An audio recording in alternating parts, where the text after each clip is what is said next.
நீண்ட நெடிய அதிமுக வரலாற்று ஓட்டத்தில் எல்லாமே இருக்கு. நம்ம எல்லாத்தையும் இங்க பேசுறதுக்கான நேரம் இல்ல. திரு செங்கோட்டையன் அவர்கள் விழாவை புறக்கணிக்கிறாங்க, செய்தியாளர் சந்திப்பு நடக்குது, அதுக்கப்புறம் கூட்டத்துல பேசுறாங்க, இன்னைக்கும் பேசுறாங்க. இந்த பாயிண்ட்ல இருந்தும் அதுக்கு எதிர்வினையாக திரு வைகை செல்வன் அவர்கள், செம்மலை திரு ஆர்பி உதயகுமார் அவர்கள், செல்லூர் ராஜு அவர்கள் பேசுறது, இதுல இருந்து நீங்க என்ன புரிஞ்சுக்கிறீங்க? இப்ப என்ன நடக்குது அதிமுக? அந்த விழாவுக்கு இப்ப புறக்கணினா அது அவரோட முதல்வர் அவருக்கு தனிப்பட்ட அளவில் நடத்தப்பட்ட பாராட்டு விழா. அதுல கட்சி விழாவா நடத்ததுல நிறைய நியாயம் இருக்குது, அவர் தவிர்த்ததுல. பட் என்னை சோதித்து பார்க்காதீங்கன்னு திரு செங்கோட்டையன் சொல்லதை நான் எப்படி ஒரு பொறுமை இழந்து ஒரு அதிமுக தலைமையோட ஒரு அதிருப்தி அடைந்து பேசினதா நான் பார்க்கல. ஏன்னா நீங்க அதிமுகவுடைய ஒரு அந்த வளர்ச்சியில இந்த இதுல இப்ப நீங்க விக்கிரவாண்டியில தோற்று போய் ஈரோடு கட்டில தோற்று போய் அப்படி இருந்தா கூட அப்ப நான் காத்திருந்து பொறுமை இழந்து பேசுறதா கூட எடுத்துக்கலாம். கடந்த ஓராண்டுகள்ல அப்படிப்பட்ட நிலைமையில இல்ல. ரொம்ப நேரம் காத்திருக்கிறார். அப்புறம் ராம்ஜி சொல்லிடுவார், என்னை சோதித்து பார்க்காதீர்கள் இந்த விவாதத்தில். ரொம்ப நேரம் எதிர்க்கட்சி தலைவர் அவருடைய கடமையை செய்து கொண்டிருக்கிறார். அதனால அவர் மீது ஒரு பொறுமை இழந்து சொல்ல வேண்டிய அவசியம் இல்லை. அதனால அதை வைத்து பார்க்கும்போது செங்கோட்டையனுக்கு ஒரு பெரிய அதிருப்தி ஏற்படுதா நினைக்கல.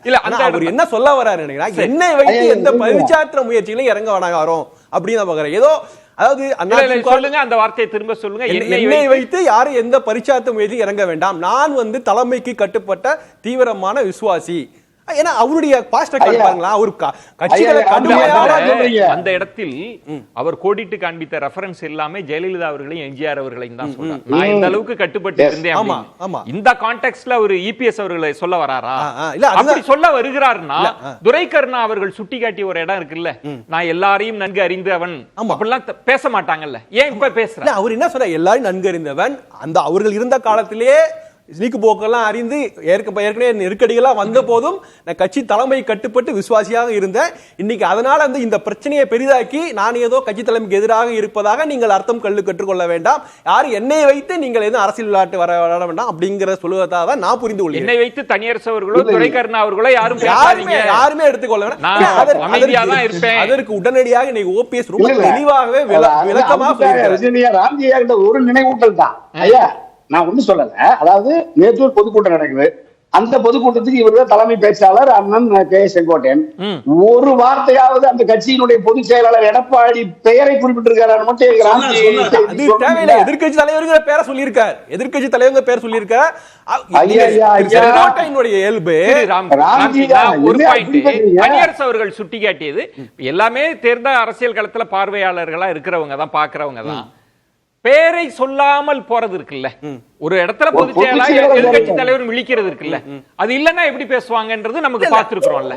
ஏன் அது அந்த இடத்தை அப்படி அதான் தனியார் சுட்டி திரு எடப்பாடி அவர்களுக்கு இணையானவர் அவர். அதனால அவரை போற்றி போட வேண்டிய இல்லை. அதே நேரத்தில் தலைமை கட்டுப்பட்டு இருக்கிறார். தலைமை மேல எந்த விதமான அதிருப்தி எனக்கு இல்லை. அதனால் தலைமை கட்சிகளுக்கு வெளியில இருக்கவர்கள் என்னை பயன்படுத்திக் கொள்ளாதீர்கள் அப்படிங்கறதா. இல்ல அந்த சோதித்து பார்க்காதீங்க ஏன் சொல்ல வேண்டிய அவசியம் என்ன? யாராவது சோதிச்சு பார்க்க விரும்புறாங்கன்னா அது யாரு சோதிச்சு பார்க்க விரும்புறாங்க? அவரு ஓபிஎஸ் தெளிவாயிட்ட. இன்னைக்கு அவர் ஓபிஎஸ் உடைய அவருடைய கொடுத்த பேட்டி எல்லாமே அவர்களே, நீங்க ஓபிஎஸ் அவர்களை கை காட்டுறீங்க. நான் ஒரே ஒரு விஷயம் தான், திரு ஓபிஎஸ் அவர்கள் இப்பதான் சார் செய்தியாளர்களை சந்திச்சு இந்த பிரச்சனையை பத்தியே அட்ரஸ் பண்றாரு. நீங்க அவரு சோதிச்சு பாக்குற முயற்சி தர்மயுத்தம் 3.0 அவரு எக்ஸிக்யூட் பண்ற மாதிரி பேசுறதை விட அதிகமா ஓபிஎஸ் நிறைய விஷயங்களை சொல்லியிருக்காரு. நீங்க செங்கோட்டை எல்லாருக்கும் பொதுவானவர், அவருடைய தலைமையை ஏற்றுக்கொள்ள இதெல்லாம் சொல்ல வேண்டிய அவசியம் இல்லை. ஓபிஎஸ் ஏன் சொல்ல வேண்டும்? ரெண்டாவது அமித்ஷாவே சொன்னார் கேட்டுக்கல. இதெல்லாம் நீங்க தர்மயுத்தம் என்னன்னு ஓபிஎஸ்க்கு நீங்க ஞாபகம் இருக்கும் முதல்ல. ஆனா அமித்ஷாவுடன் நடத்தப்பட்ட மீட்டிங் மட்டும் அவருக்கு நல்ல ஞாபகம் இருக்குது. அவர் திரும்ப திரும்ப அதான் சொன்னார், அமித்ஷா பேச்சை கேட்டிருக்கலாம், அமித்ஷா பேச்சை கேட்டிருக்கலாம். நீங்க சொல்றது இத இந்த மனத்தாங்களே இதையே வேற யாரும் பயன்படுத்திக்க முடியாது. நிச்சயமாக ஓபிஎஸ் பயன்படுத்தி அவர் மட்டும் பயன்படுத்திக் கொள்ளாமல் நாங்கள் எல்லாம் நாங்கள் சொல்லும்போது அவர் யாரை சேர்த்துக் கொள்கிறார்? டிடி சசிகலா அவர்களையும் சொல்லிக்.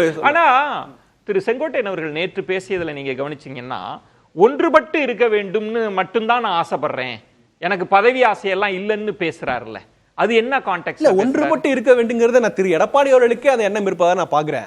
ஆனா என்னன்னா நீங்க இது கட்சி பிரச்சனையாக பார்க்கணும். துரைக்கருணா அவர்கள் சொன்ன இடம் தானே, அவர் ஒற்றுமையை விரும்புறாருன்னு அவர் சொல்றார். 6 பேர் கொண்ட இடத்துல அவரும் போய் பார்த்திருக்கிறார்ன்ற ஒன்றையும், எல்லாரும் ஒன்றுபட்டு இருக்கணும், வலிமையா இருக்கணும்ன்றதான் நான் விரும்புறேன்னு சொல்வதன் பொருள் என்னப்பாங்க? அதோடைய பொருள் நீங்க கட்சிக்குள்ள எல்லாரும் ஒற்றுமையா இருக்க வேண்டியங்கிற அதுல வந்து யாருமே குறை சொல்லவே முடியாது.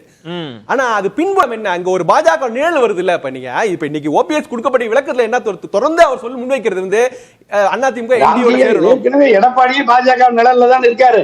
ஐயா அது இருந்துட்டு நீங்க சொல்லுங்க, ஓபிஎஸ் அதிமுக என்டிஏவுடன் கூட்டணி சேருன்னு சொல்றாரு. உங்களுடைய நிலைப்பாடு சொல்லுங்க பாப்போம். நான் என்னுடைய டயத்தை விட்டு கொடுக்குறேன், நீங்க சொல்லுங்க. ஐயா ஒன்றுபட்ட அதிமுக என்டிஏவோடு உறவு வைத்துக் கொண்டால் இல்ல நான் சொல்றேன், கட்சியை தாண்டி ஒரு விஷயம் நீங்க சொல்றது இந்த செங்கோட்டையன் அவர்களை வச்சு பயன்படுத்தலான்ற எண்ணம் ஓபிஎஸ் அவர்களுக்கோ அல்ல பாஜகவுக்கோ இருக்கு. நிச்சயமா இருக்கு. அதுக்கு ஈடாக மாட்டாரு செங்கோட்டையன். அதுதான் சொல்ல வர்றார். செங்கோட்டையன் சொல்ல வர்றது அதுதான். அவர் நம்ம அப்படிதான் புரிஞ்சுக்கணும். அப்படிதான். ஏன்னா இன்றைக்கு தேவை எப்படி இருக்கு, நீங்க ஒண்ணு இல்ல களத்துல கட்சியை விட்டு தாண்டி வெளில வந்து பாருங்களா. இன்னைக்கு திமுகவையும் பாஜகவையும் சரி சமபத்தில் வைத்து எதிர்க்க வேண்டிய இடத்துல வந்து அதிமுக இருக்குது. ஏன்னா அவங்களுக்கு 2 பிளேயர்ஸ் இருக்காங்க. விஜய் கட்சி இருக்குது, சீமான் கட்சி இருக்கு. அவங்கள ரொம்ப கடுமையாக எதிர்க்கிறாங்க. இப்ப இன்னைக்கு சீமான் கட்சி கிடைத்த வாக்குகள் எந்த காரணம்? அதுக்கு வந்து திமுகவும் பாஜக எதிர்த்ததுதான் காரணம். விஜய் ஒரு சாஃப்டான பண்றாரு. ஆனாலும் பிரேக் எடுத்துட்டு பேசலாம். வேற ஒண்ணும் இல்லைங்க. ராம்ஜி இடத்துக்கு ராம்ஜி கொண்டு வந்துட்டீங்க, அதான் சிக்கல்.